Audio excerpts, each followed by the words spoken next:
Welcome, everybody. Welcome to the first fireside chat of the LongHashX Accelerator Cohort 9, Filecourt Cohort 3. It's always quite a bit of a mouthful to say the full name.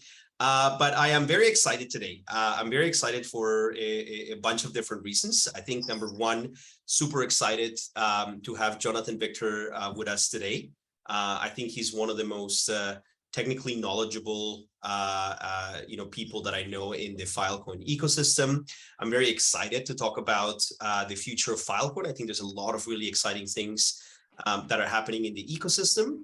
And lastly, I'm also excited, to have all the co-founders of the projects of this cohort joining us today. I think that all of you are building some really amazing, incredible, and very exciting things. And I'm very excited about all the questions that are on your mind for Jonathan.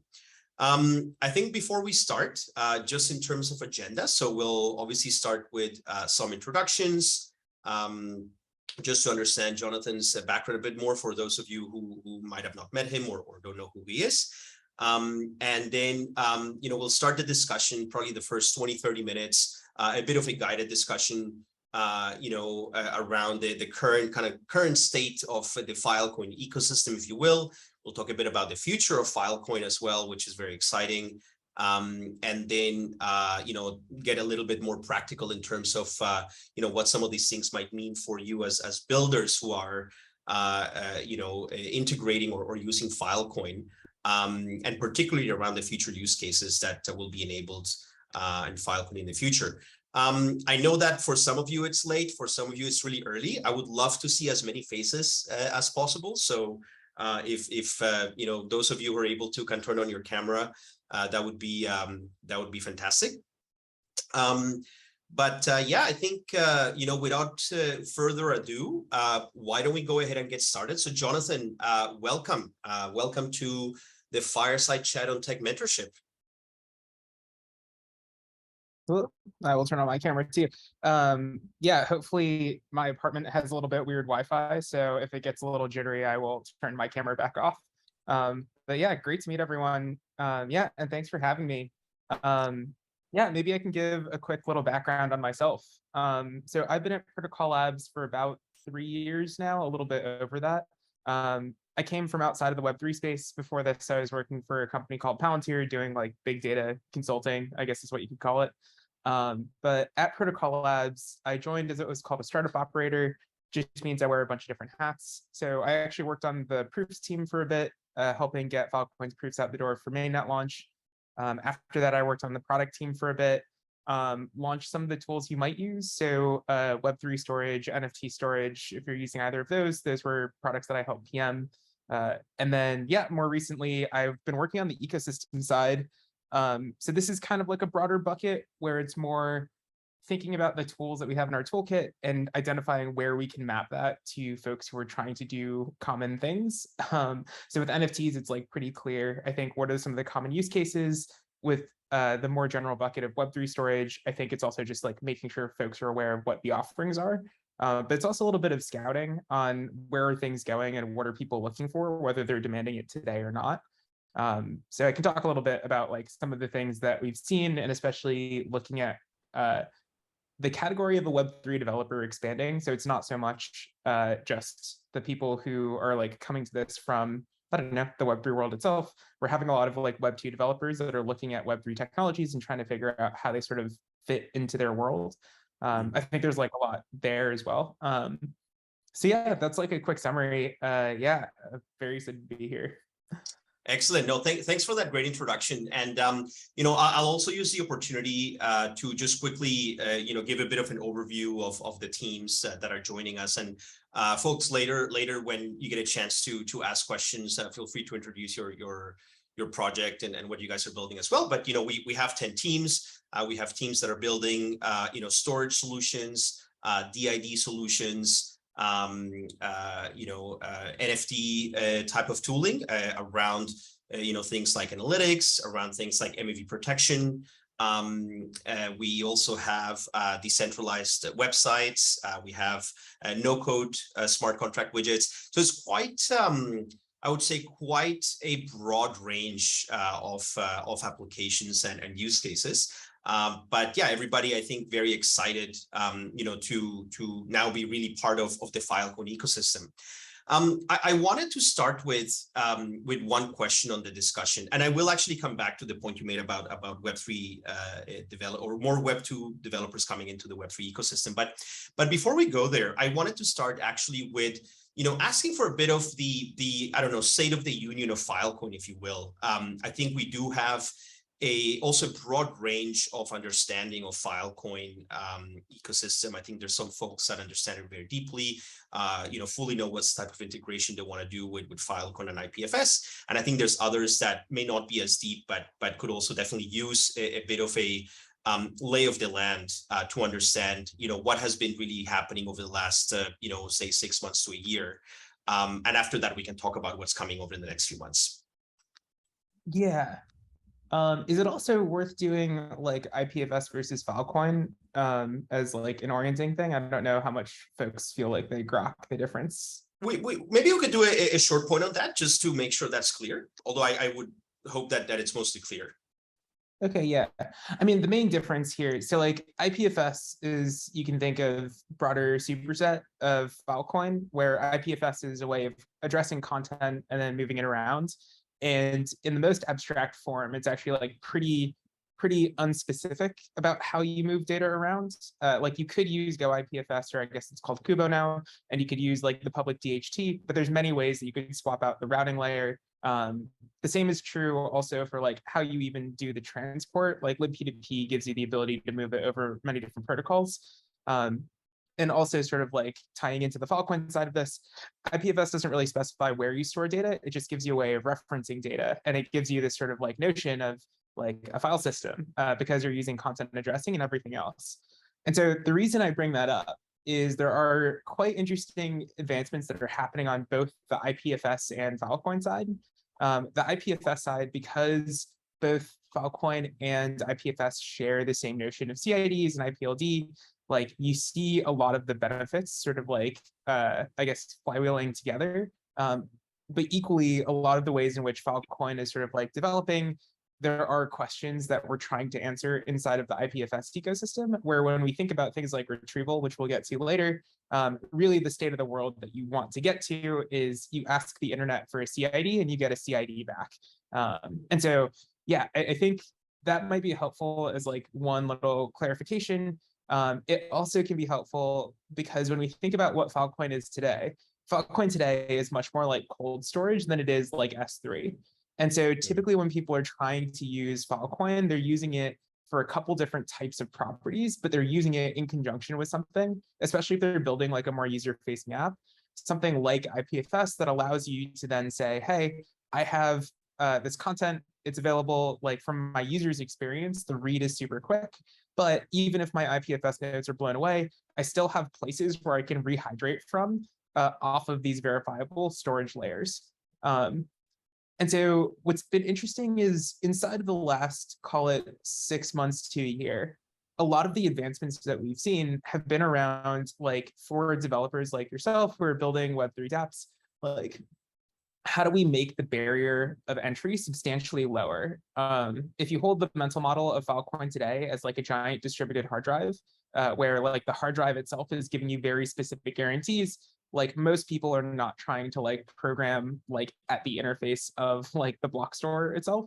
And so a lot of what the folks who've been building are like middleware layers that will make it possible for folks to just sort of like build an application on top and not have to think about the things happening behind the scenes. That's like one big category, and that's where a lot of the NFT growth has been. So NFTs and Web3 applications, I would say, largely fall into that bucket. The things that have been exciting is once you uncouple people from that specific problem, you see an explosion in the types of things people want to do. So we've seen folks like the Mona team who have built like full metaverses as like NFTs that you can trade. We've seen folks who are like working on connectors so that game developers can directly like hook from Unity into like distribute their assets on IPFS and Filecoin. There's a team actually right now who's working on a plugin for Unreal Engine 5, where I don't know how closely people follow the gaming world. One of the cool things about that is Unreal Engine 5 has this modular gameplay feature, which is separate from all of the stuff that we're working on, but actually maps quite nicely to how like you could lay out data in IPLD. And so if you're talking about even just for like Call of Duty, like how do you load just the skins or just the game assets that you need for a specific match? Unreal Engine 5 supports that. And you can now lay out the data in a way that would actually like load things dynamically. You could peer it with other folks. And so there's folks who are working on that with some of the people on the Epic side. And so I think it is exciting where this sort of goes to my previous comment, where a lot of what's been happening is people figuring out how you can make the best use of these tools as they exist today to sort of deliver different guarantees at different levels to folks. And this is specifically on the Web3 storage side of things, where folks are still leaning pretty heavily on IPFS, but then using something like Filecoin to make sure that if you have these large pieces of content that you want to make sure are around, how do we make sure that there's like distributed archives that are available? The other big thing that we've seen inside of the Filecoin ecosystem is Filecoin itself, like despite being cold storage, has some like pretty unique advantages when you compare it to different types of storage solutions. So one is the verifiability property. It may not be obvious, but especially in like certain categories of storage, having this like self-verifying or like verifiable proof that's on a canonical ledger is actually quite important. So when you look at the Filecoin network and the growth of storage overall, I think we hit about 100 petabytes of storage capacity by like user count. Most of that is actually users on like Web3 that are building like NFT applications or whatever else. But the sum total of Web3 data is probably under a petabyte. So the remaining 99 petabytes are coming from folks who have large data sets that are just moving it onto the network because of cost competitiveness. And I can talk about that too, if that's interesting as well. But I think like the interesting piece is like, it's actually starting to seed. And when we talk about the roadmap, it'll be more obvious like how this becomes more important, but it seeds the network with a bunch of like valuable like anchor points that you can then start building some of these other solutions on top of. So a good example of this is I was working with a team that's been working on, I don't know if folks are familiar with the file format ZAR. This is something that's used quite heavily in the climate community. So if you were a data scientist in the climate community, it's like a multi-dimensional array is like the layout of the data. It actually also maps quite nicely to how IPFS and Filecoin think about data. So there's a team that independently of us had been working on these IPFS connectors to ZAR, specifically because one of the problems that they have is they have petabytes of climate data. When they're trying to share it with colleagues, there's a bunch of like actual issues moving that data around. It's super large. These are nonprofits, usually universities. So like they're shipping hard drives to each other. Rerunning someone else's analysis becomes a much fuzzier thing when you're like, I don't know how many people have done data science stuff, but if you have like your data set input is just like John CSV _final_1, like that thing is not a great reference versus a CID is a great reference. And then when we start looking at things like Filecoin, we actually have answers to, well, what if we could seed copies of this data set, not just like piecemeal and then hope you have all the things? It's like, it is actually possible to store petabytes of data across the ocean. Like you can solve some of these problems in a one shot and then have guarantees around like whose data is where, like what's the state of the data, all of that good stuff. And it can plug into this other tooling that they've already been working on the IPFS side. And that's just like one example. I think we're seeing this in other contexts as well. I think one of the big pushes, from one of the teams / working groups inside of like the ecosystem has been, how do we just enable large data set use cases on Filecoin, given the size of the network?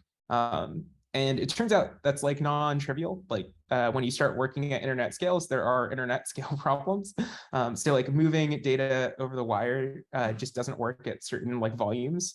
So this is where I think there's been a lot of really interesting innovation. And if you sort of look at like, what does it take to actually eat the cloud?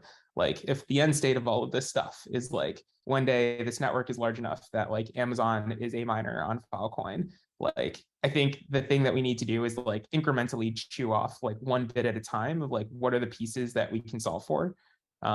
But yeah, so I guess that's a lot of what's been going on sort of like the user adoption side. There's quite a lot that's going on under the hood at different parts of the protocol. But yeah, maybe I'll pause there. No, that's it. That's a super intro, and a lot of interesting things. And there's a few things I want to pick and ask some follow-up questions. But before we go there, there's a question from Franz. And by the way, I also encourage all of you to pop in the questions in the chat, because I know what's going to happen. We're going to have this great discussion, and then we'll run out of time for Q&A. So feel free to pop in your questions in the chat. Just for context, so Franz is one of the co-founders of MEV NFT, one of the projects on the cohort, and effectively what they're building is MEV protection for NFTs, right? And obviously we're working with a team to try to figure out, what stage of the value chain, could this solution come in? And his question is there the concept of front running or MEV in Filecoin? And he gave the example that some of the protocols like the Graph, unexpectedly have it. So his question is this something that's happening in Filecoin? Not as far as I'm aware. It is probably an understudied thing at this moment. What I would say is so the way Filecoin works today, because we don't have smart contracts yet, it is definitely harder. So there might be something in terms of miners packing blocks for who is there's different proofs that miners have to submit on chains. There might be something there. As far as I'm aware, no, but don't know for sure.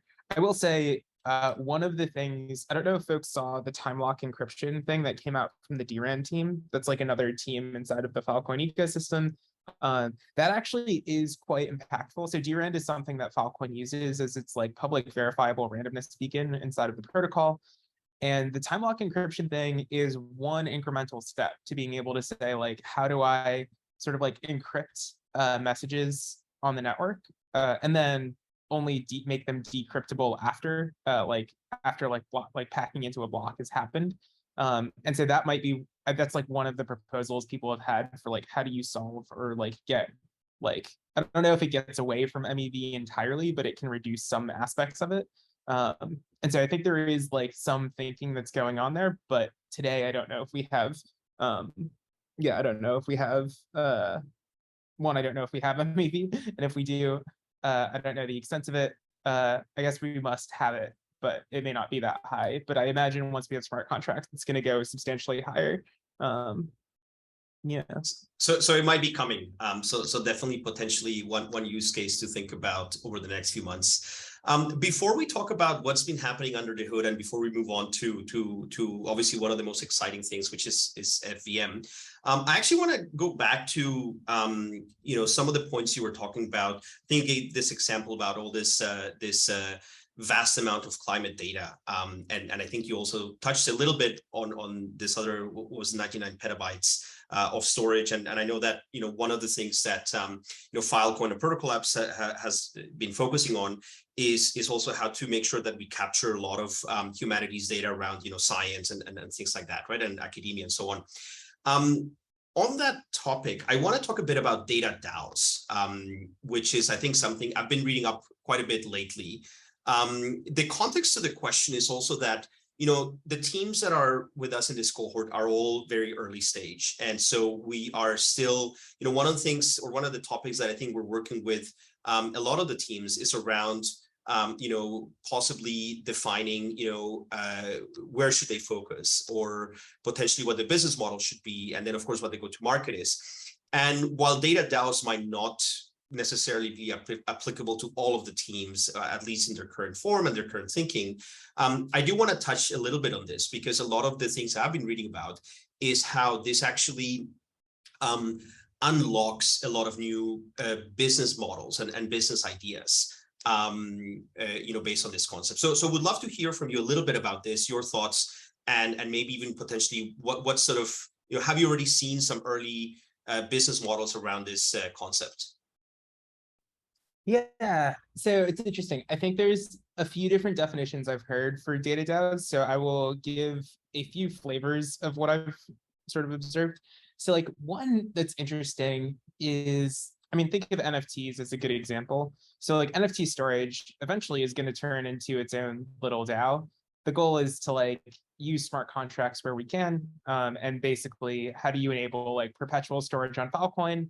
It actually looks a lot more like a pension fund than anything else, where it's put bucket of money into a smart contract, put bucket of money to work, use yield to fund like storage. And like there's ways that you can do that. Or like, I mean, even just like squinting ahead, it's not super complicated to think about how one would design that system. But like that becomes super powerful in two different ways.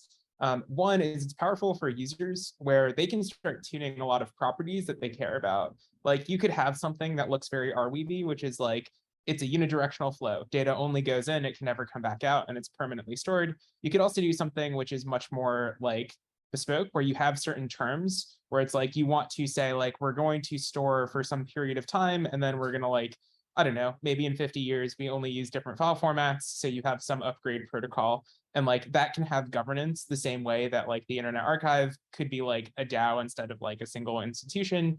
I think like this is where when you have these modular pieces, you can sort of design things however it makes sense. You can also like swap out financing models where there's like a version of this, which is like a fully funded one where you pay up all the collateral that you would ever need. You basically like take very conservative estimates of what interest rates you might earn on the different components that you would have this endowment, and then you like fund that way.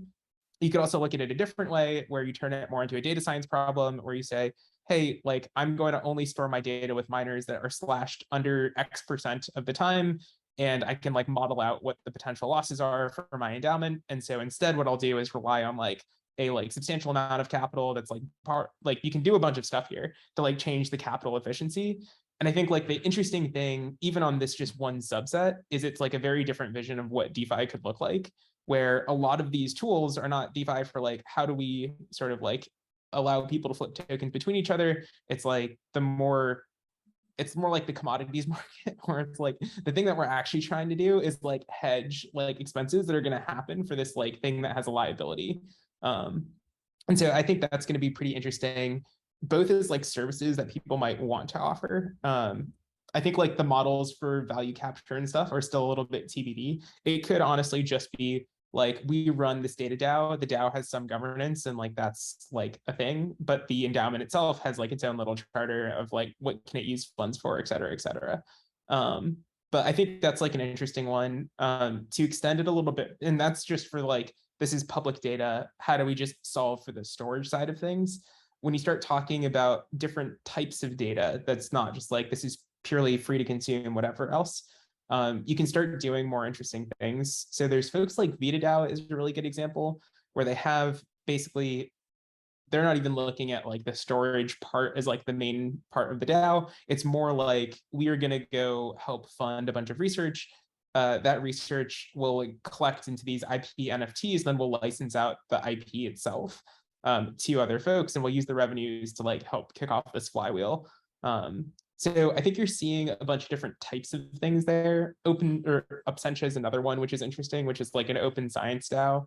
But I think the way to think about this is much more of what is the analogy in Web3 when we have public infrastructure, and how does that change the dimensions on like how you would design a system? The thing that we want to get to with Filecoin is if you like zoom out to the roadmap. So there's like storage as it is today, which is kind of closer to cold storage, but there's ways in which people are improving that. So like hopefully from users' experiences, that will like not be the thing that they experience long term.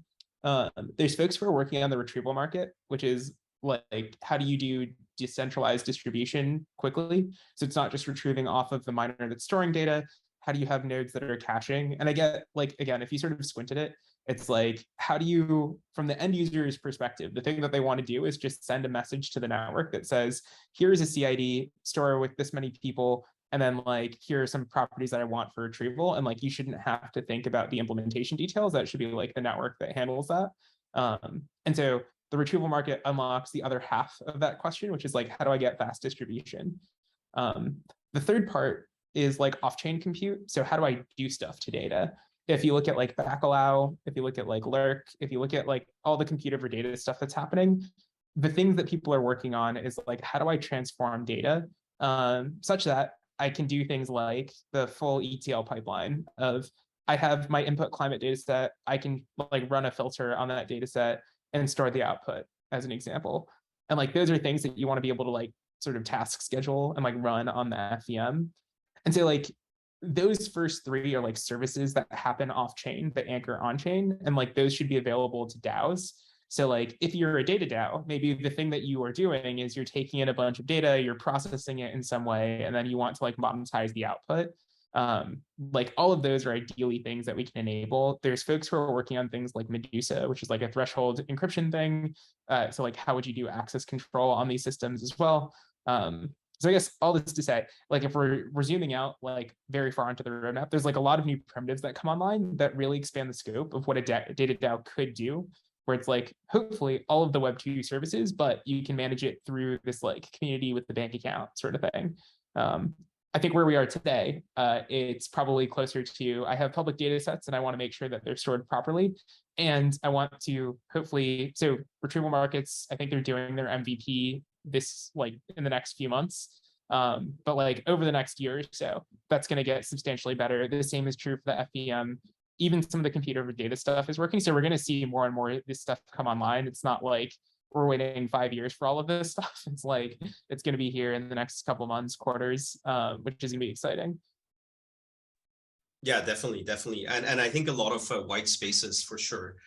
I think on that note, would love to talk a little bit then about what's been happening under the hood, and hopefully then that as a segue into FVM. And I think with FVM, you know, I would love to understand, first of all, if I'm not mistaken, it's around November when it will launch. But you know, talk us through a little bit, you know, what are the possibilities, and, you know, specifically if you are an early stage builder who has been, you know, using Filecoin for storage or committing to storage, you know, what does it mean for you? Yeah. So yeah, so the way that FVM is being built, it's like a WASM base layer, but like the FVM is being built as a hypervisor. So the goal is to have a bunch of different foreign runtimes that run on the FVM. So like the big first thing that happened maybe like a month ago was they did their first upgrade for the FVM, which is basically re-implementing what we call actors on Filecoin, which are basically hard-coded smart contracts, upgrading those to run on what will be the new FVM.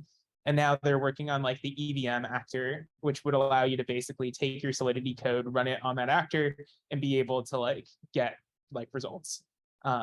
So the cool thing about this is it gives you a bunch of different primitives to work with when you're thinking about like Solidity. So like, I guess first things first is if you are looking at existing Solidity code, then you can like deploy it. And so for a lot of the stuff that other chains have that we will need, which I'm actually just thinking basic DeFi infrastructure, hopefully a lot of that is like cheap to get. So like hopefully not soon after launch, someone will build an AMM. Someone will build something that looks very MakerDAO-y. Someone will build like a bunch of these things that we sort of just expect out of ecosystems as like core infrastructure. But I think if that were the extent of like what Filecoin could do, then we'd be playing the same liquidity games that I think a lot of other chains sort of need to. I think in our case, the thing that's interesting is we have a set of orthogonal use cases, which become sort of like their own native demand. So if you sort of squint at the ecosystem and the state of the world, there's like quite a lot of stuff that's like kind of Filecoin specific that is quite good. So a great example, miners want like cheap cost of capital. And so figuring out what is the Lido equivalent to Filecoin or for Filecoin will be important. It's not the same in the sense that like validators have a different profile compared to like Filecoin miners.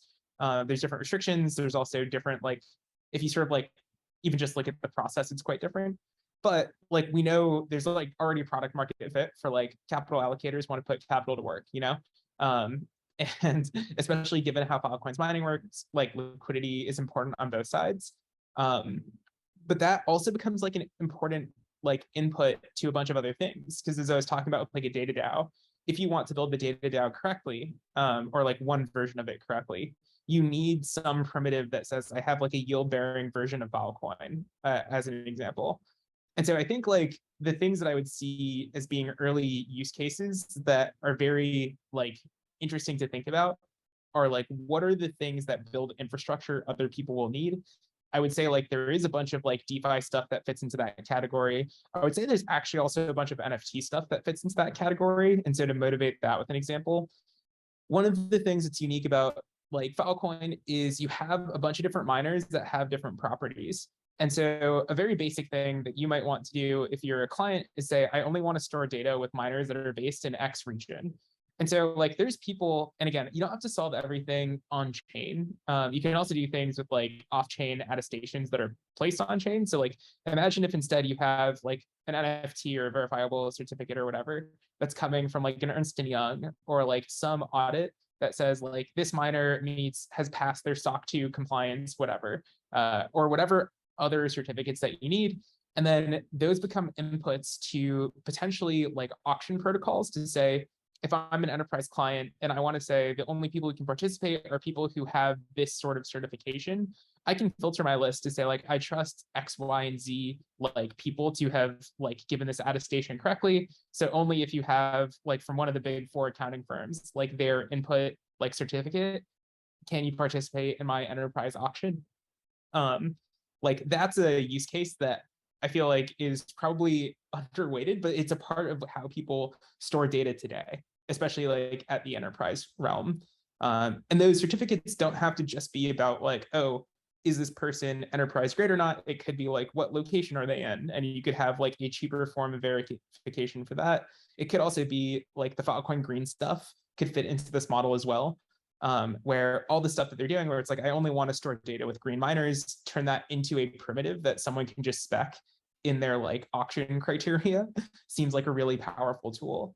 And so I think this is like another direction where when we think about like what is infrastructure that could sort of like compound, just coming up with the tools that allow people to start building more of this stuff. Because I do think the inevitability of like, what does even DeFi look like? If I'm an ESG fund and I only want to give capital to miners that are green, I would also use that same protocol, you know? So I think this is where, again, we have like a very different set of use cases, which are like, my nudge would be like, there's definitely things that we could build that are one for one, like what exists on other chains. There's also a bunch of stuff that's like very Filecoin specific. And like I think one of the interesting things we'll be seeing that stuff come to fruition. That being said, I think there's like a bunch of other stuff too. I don't know if folks have looked at what's coming with hierarchical consensus and sort of like the thinking there. But that's like a whole nother bag of worms. But yeah, one other thing, I guess, on the Filecoin or the FVM roadmap, I know they gave timelines or their early estimates were somewhere in November. I think they have a new way of tracking it now, though. There is a GitHub issue somewhere, which literally says like, here are the 10 things that need to happen. And then like, what milestones have they completed inside of there? So I think they are rounding out, as of last week, I think they rounded out the first one, which was Talc. So there's still like a couple more. But I would say like for anyone who's looking for a source of truth on that, I think that GitHub issue, as far as I'm aware, is the source of truth on like where things are. Yeah. Very cool. Super exciting. And again, a whole another kind of like a white space available for builders. And the target date is around November, right? For mainnet launch of FVM. I don't know if that's still accurate. I haven't gotten a specific date. I'm just looking at the GitHub issue. I would be surprised is my hunch, just based on like, if they've gotten one of the things done and they still would need to do like audits and all of that other stuff, that doesn't sound believable to me unless they finish everything in like the next week. But yeah, I don't think it's going to be that much further. I know they've been doing, because I know they like have a bunch of like reference implementations that they've been using to like build off of. So I think it's probably either going to be tail end of this year, or it'll be like whatever the next upgrade is after. Like early Q1. Yeah, got it. Very cool. I want to touch on something a little bit different now, and I know you mentioned it at the beginning of the discussion, which is actually around people. You know, some of the teams on the program right now are actually actively hiring for, you know, mostly for developers, but also some other non-technical roles like around things like BD partnerships and these kind of things, right? And I know that you started out talking about, you know, a bit about that shift, and I think a lot of us are seeing it in this space, you know, from Web 2 to Web 3. And I know this is a technical workshop, but nonetheless, I think people are still very important, and would love to get your perspective on what you've been seeing in this space, you know, especially over the last, you know, 6 to 12 months. and even any potential challenges for teams that are looking to hire talent. Yeah, I mean, I think there's like a macro trend, which is more crypto related, which was, before the big run up, I think there was definitely like growing enthusiasm. And then during the like run up, there's a lot of like FOMOing in. And so I think for a lot of folks who were trying to get, you sort of saw like both a massive increase in candidates that were looking to join Web3, and then also like companies either overextending or not being able to like hire, which I think led to like not great experiences. However, I think the upshot of that is now sort of like coming down from the peaks. I think you've seen a lot more folks at like both on the company side and on like the people side, like things have calmed down a bit. And so I do think it is actually a quite good time to hire. I think as people are worried about like macro environments and things like that, I would say actually like early stage startups are the ones who are in the best position, because like the risk reward of a lot of other companies doesn't actually feel as good as it might have. Where if like you joined, like, not to pick on anyone, but if you joined Meta when like the stock price was like 300 or 200, whatever it was, like now it's cut in half, you've effectively taken a huge pay cut. Like you were probably more willing to take like a flyer on like, and especially if a lot of those valuations were justified on like very high like multiples, like the probability of us going back to that like previous macro environment seems quite low compared to like an early stage startup, which can like grow against that trend, or like just based on you guys doing well, that will like outpace other stuff. So I think like this is where you have like a competitive advantage compared to like other more mature companies and organizations, and I would lean into that. I would also say like on talent, I would say like one downside of some of like the mass breakthrough of crypto, I think it's like a necessarily evil, is I think you sort of got a bifurcation in the types of developers. So I think there's like some that are probably a little bit more like odd. All this stuff is kind of like kooky, crazy, scammy, whatever. But I think you also see some who sort of get it, but like we're a little bit more hesitant. And I think that latter group are the ones that are coming in now. So just from observation, I know on our side, folks may or may not be aware, in PL, there's like a launchpad program where we can like help train people on IPFS and Filecoin stuff. It's like a 6-week program for onboarding new folks. It's not just for PL, it's like for anyone in like the PL ecosystem. So that could also be interesting if, as you have hires for like, how do you rank someone on content, and also just meet folks in other companies and things like that. But yeah, I mean, I will say like, although there's been like this big like crest and fall, I think we're still seeing quite a lot of growth, mostly because I think a lot of the folks who were more hesitant before when it was like everything is going up now feel like things might be like a little bit more stable. So yeah, I don't know. I think at the end of the day, the thing that will convince more and more devs is as there's use cases that are less about like, I don't know, the dog coins, and like I think it becomes easier for people to buy in. I think that's why this ecosystem has tended to be a little bit luckier when you're talking about like IPFS and Filecoin specifically. I think there's an easier sell of like, what does peer-to-peer like enable and what could be interesting about this stuff. Like there's a different set of questions about like, how will this ever compete fully with the cloud, which is like a deeper technical discussion. Which also, if people haven't seen the IPFS thing conference that happened in Iceland, they put all the recordings on YouTube. There is a gold mine of content in there, which is like also relevant for Filecoin stuff. There's a lot of like really interesting talks. Highly encourage folks to go take a look. But yeah, you sort of see where things are going. And I think like the big pitch with Filecoin in general is like, how do we bootstrap this like global infrastructure that we would actually need? And like the rate at which Filecoin grows, if it does continue on its trend of like doubling every year, like in 5 years should be the size of Amazon. And like, I mean, keep extending that out until like, I don't know, end of the decade. How much bigger do we have to be than like the other incumbents?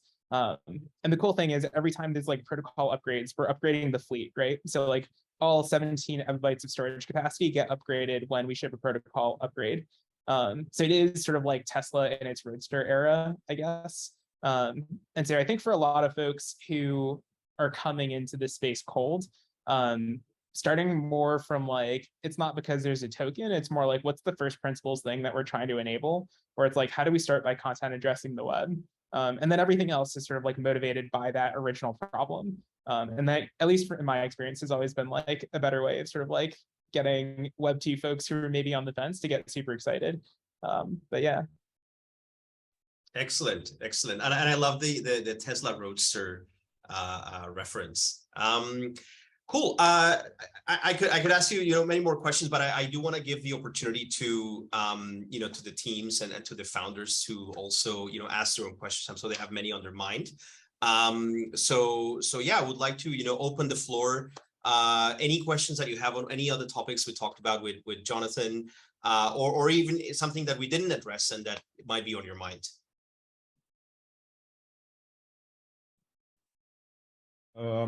Hey, hello. I can ask a question. Go for it. Go for it. Okay, Jonathan, thanks for this great presentation and sharing your experiences, knowledge, things like that. Quite nice view of IPFS and Filecoin we have now. So I have this question. So persistence is important in many cases, and when I am buying an NFT, I should know where its data is stored and if it's going to persist. So is there a way of monitoring who is responsible, like bearing the cost for the data stored on IPFS? So how can anyone be absolutely sure that some CID will survive in the next 100 years, for instance? Yeah, that's a great question.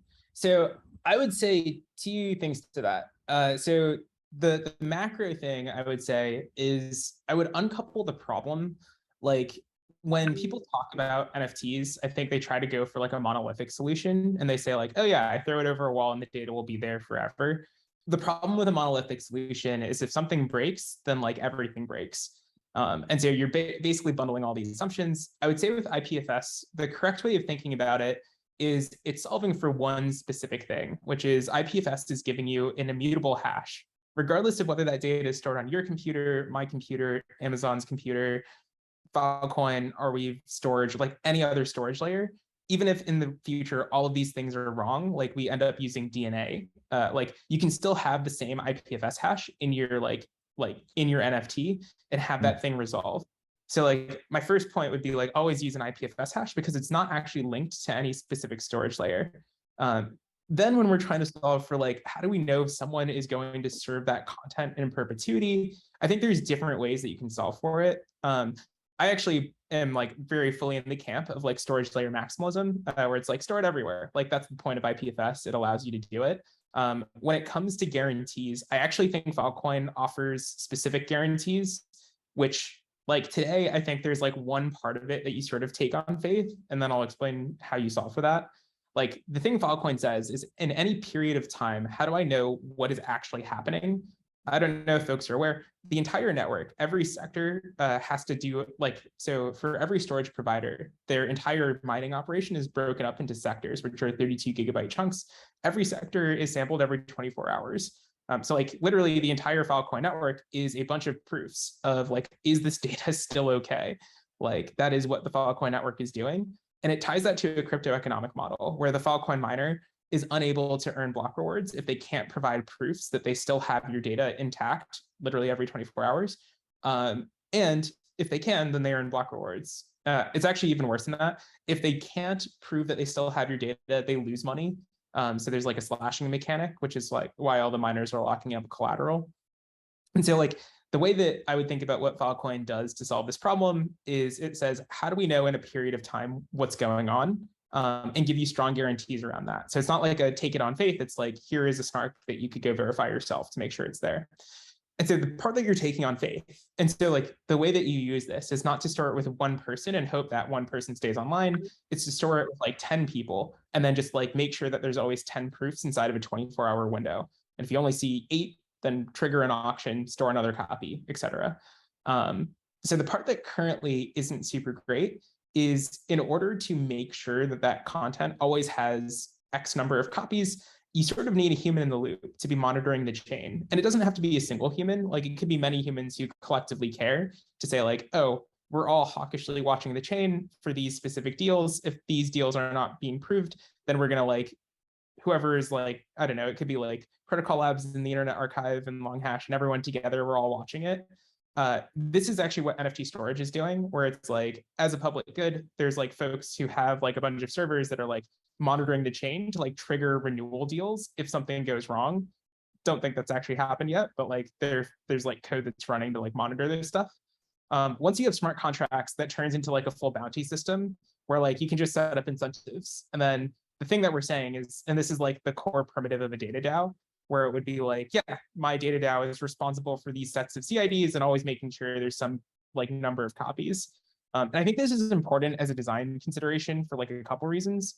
So like one is you can actually get much more security. Like the cool thing about how Filecoin mining works is you get this immutable history of how good people are at mining. You can tell when something goes wrong, and then you can take action as a result of that. And I would argue, rather than having like a monolithic design that says like, we're just going to assert that this is always here, like this actually gives you a way of verifying that the stuff is there. And if something doesn't, like, I don't know, if you have an 80% drawdown, like the thing that you want to make sure is like, do you still have the number of copies that you were supposed to have, 80% drawdown in price. So like, I think this is how Filecoin solves it today. NFT storage is the thing that we typically like sort of like give plug for. It has like free IPFS nodes that are solved or like being funded by Protocol Labs. But like everything is pushed to Filecoin, so you shouldn't have to trust that Protocol Labs is going to be around. Later, when Filecoin launches its smart contracts, NFT storage itself is going to set up its own DAO, where like the storage part on Filecoin is going to be funded through Filecoin stuff. There's actually a bunch of interesting ideas. The reason I was mentioning those DeFi use cases is I've been thinking about them for how does NFT storage actually fund itself. I do think the answer is like you will be able to use DeFi to like fund your liabilities. But I think you can also have other business models as well, including doing things like, raising capital through like NFT sales, like getting people to be parts of it. Like this is the same problem that we've seen elsewhere. I think we do have better answers though in Web3 for both like forkability. If someone wants to fork this DAO to like store it or run their own version of it for their own personal data, they could totally do that, et cetera, et cetera. But sorry, to zoom all the way back. So your original question was, how do I know with a CID that it's permanently available? I would say like you're solving two different questions with the CID. Like one question that you're solving for is how do I permanently reference content? The other is how do I know for sure that the content's there? And I think that second question could be done by any storage layer. And I think the thing that Filecoin uniquely offers are these like these proofs around like what's actually happening to data. And this becomes much more apparent when you realize like what happens with like super large scale like data as well. Like I mentioned, the thing that we're seeing even at the petabyte scale is like moving stuff around the wire is not reasonable. And so this is where, again, sort of comes down to your assumptions, but like how do you design an internet scale service? Like it does look quite different from what you might design when it's like terabytes of data. And like I think Lighthouse is a great example of this as well, where like they are another set of people who have like nodes that are all sort of like watching the chains to sort of like make sure you have like redundant copies that are there. And I will tackle this other question. You can use NFT storage. Web3 storage also exists. That's like a paid thing where the team that runs that is like they're running a pinning service that just does the optional service of, they do the additional service of just dumping stuff into Filecoin too. So that like anyone who's trying to build on top of these things, like over time, they'll probably just swap out the back end of what they're doing with IPFS with the retrieval markets. But it basically is like abstracting that for folks who are looking for like a hosted offering. Excellent. Great. No, thanks for that great overview. We had another question, just switching topics a little bit from Brian, who's one of the co-founders of OpenSigil, and they're building a storage solution. His question is, what are some of the most common pitfalls and challenges that you've seen, developers and projects in the Filecoin ecosystem fall into? And potentially, what's your advice to avoid some of these? That's a good question. I think there's like different levels of complexity. I think if you're trying to work at Filecoin, the base layer today, there's a lot of interesting things you can do, but it's also like, it's definitely like more complicated. And so I would say if you want to run your own infrastructure, I would start with some of the things like Estuary or Bidbot or like Textiles, Powergate, like things that sort of like manage a little bit more of that for you. It's still like infrastructure that you will be running. but it's going to be less painful than like running a Lotus node and trying to do like deal aggregation and a bunch of other stuff yourself. So I would say like don't try to boil the ocean is like the starting point. I would say like also hold the mental model of like Filecoin is like block storage. So it's like a very low level protocol.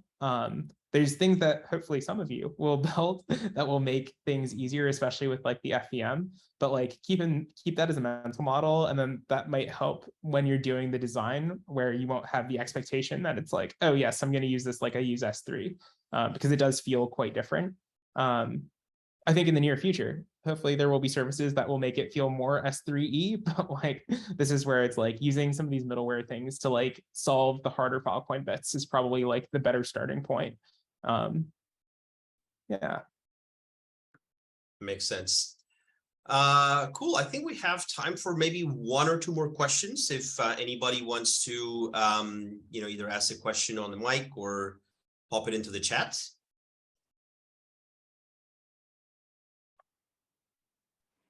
And if not, go for it.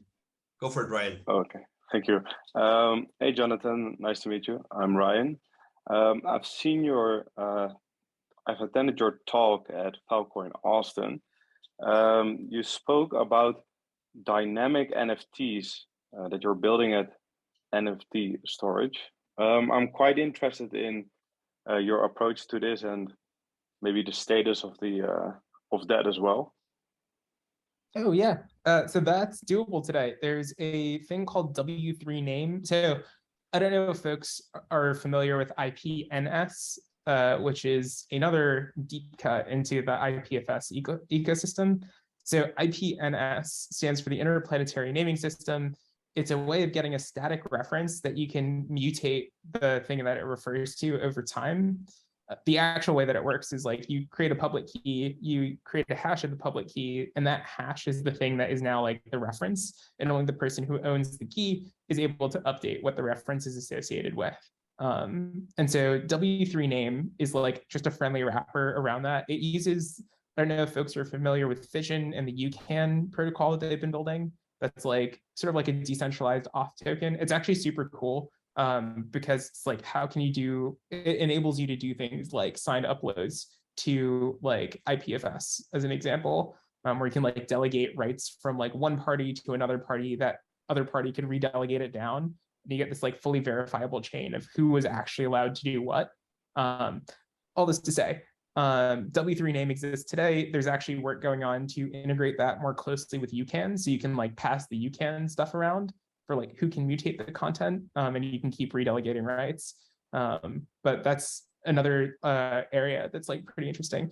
But yeah, I mean, W3 name is like the core way, and I think it's either a library that you can also integrate, or it's directly inside of NFT storage / Web3 storage. But yeah, that's like the way I would recommend you do it. Awesome, thanks. I will definitely look into that.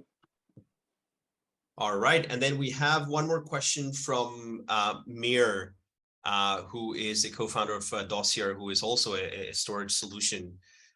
So his question is, any recommendation on how to make retrieval from IPFS faster, and how encryption and decryption of files can be done in a best practice manner? Yeah, so retrieving from IPFS, so I assume this means that you're running your own IPFS nodes. Is that the question, or is it just like the provider that you're working with? Mir, do you want to come on the mic? Yeah, it's like it's with the provider we're working with. It's like currently what we're trying to do is like some of the files that we're storing over IPFS, not Filecoin yet. We're working on that one. But the thing is, like, as we're working for teams and others, like a lot of people can share within.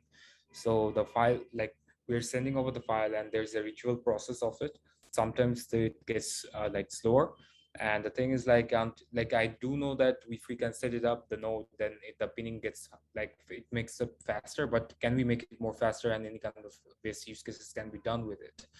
Because when you're working with like collaboration, like some of the retrieval process, it needs to be faster. Like if it's for cold storage, I think it's the best, like it doesn't matter. But when it comes to hot storage, like even though there's some like roadblocks for it, but how it can mitigate it, it's like we want to solve.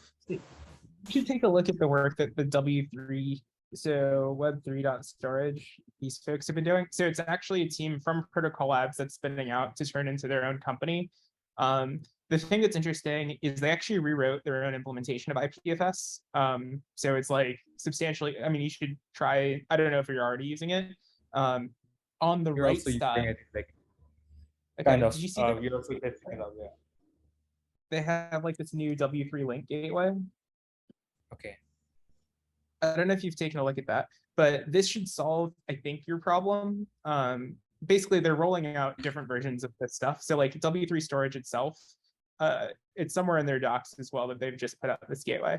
But W3 storage itself, the nice thing that it's doing is it creates like a super fat pipe. So like you can upload like tons and tons of content, and like it's not going to take down, or like we aren't running Go IPFS nodes anymore, so it's not going to take that down, which has been helpful for folks who have like really large data. W3 Link is like tuned for their content for fast reads. I think the interesting thing though is going to be like as we have other services like Retrieval market, like so the way that this team runs their gateways, they basically are racing other public gateways as well as like their own infrastructure. And so it should give you the union of like whoever has the fastest thing. But if you have like specific things that you're hitting, we should also just get in touch with their team about like, yeah, can we give them feedback on it? They are all like super, super strong engineers. So yeah, I mean, generally the answer for like IPFS stuff is, well, I guess there's like a few different answers. One is if you know where your content is, so like this is where if you can like cache stuff locally, or you can like directly ping nodes that you know have the content, that's like the fastest thing. The second fastest thing is like doing something like what W3 Link is doing, which is like ask the people who are most likely to know. And then there's like a few other folks who are working on other types of improvements, which can like solve for the general case. But punchline would be like, I would suggest these two things. And if you're still having issues, we should chat and then like maybe do a talk with the team that's building this stuff and see if there's things that we can work on. Sure. And also I did have some questions about the encryption and decryption of files. So so the thing is like, as we're working with some of the like users, they want to keep their files, you know, like to themselves. So even though they're storing over IPFS, what they want is like if you have the IPFS link, everyone can access it. Like anyone with that particular URL can actually see, go into the file and it actually gets downloaded, right? So if you want to go for encryption and decryption of the files, so what kind of engineering best practice do you prefer? It's like, do you have to take it off chain, or do you want to like, we're also working on an ownership protocol. So through which we are actually trying to like give ownership to the users so that the CID or the place where they're actually uploading the files, the ownership stays with them. So the thing is like, what's the best practice of it? Like, do we keep it on off-chain encryption and decryption, or do we get to do something in some other protocols are doing, like NuCypher and others, like NuCypher.net, Yeah. like this? So I think this really depends on different, like what are the different use case requirements. So I don't know if there's like a one size fits all solution. I think, I mean, NuCypher is definitely an option. There's folks like Jackal DAO who've been like building integrations between IPFS and Filecoin and like the secret network in the Cosmos ecosystem. There's also like Protocol 180 that's been doing like with T's different solutions there. And so like it depends on what level of processing people want. Slash if it's like users owning their own keys, the most secure thing is like own their own keys entirely. There is some cool stuff coming. I don't know if you've seen Medusa.